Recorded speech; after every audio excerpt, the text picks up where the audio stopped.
बजरिया मैया जिला ले ले आई ललके चुनरिया। सुनिए बलम जी रौरा जाही ना बजरिया मैया जिला ले ले आई ललके चुनरिया। उ तो फेरी है नजर सब दुखावा करी। नया नौहर बारुए धनिया पूजा कइल बड़ी महंगा पड़ी। नया नौहर बारुए धनिया पूजा कइल बड़ी महंगा पड़ी। ऐसा कुछ ना हो जी।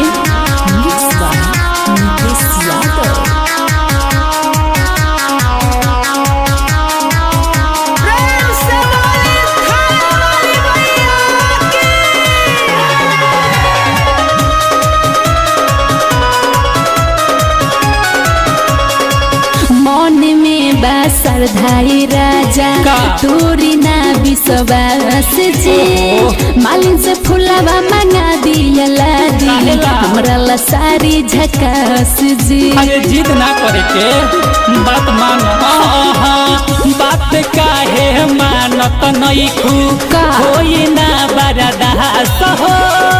9 दिन भूखला में सोना ये सोना फूली तो हर सांस हो।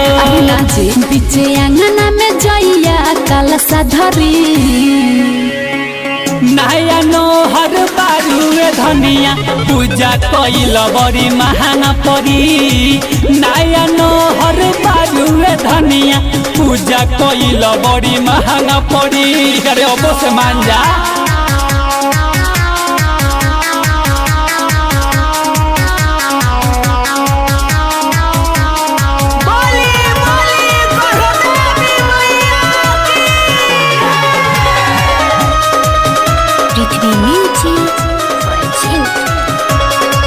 काहे जिद पहयरल बानी सोनी सैया नितेश जी।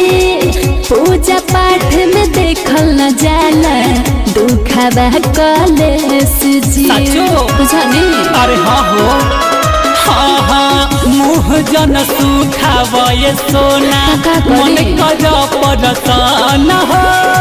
सुनए हमारा बेबी देवी जी अहे अपन अंगन हो। हाथ जोड़ी मिली जुली घर धन से भरी। जय हो माई करी दर्शन माई के धनिया तारी तो बाघ पचढ़ी।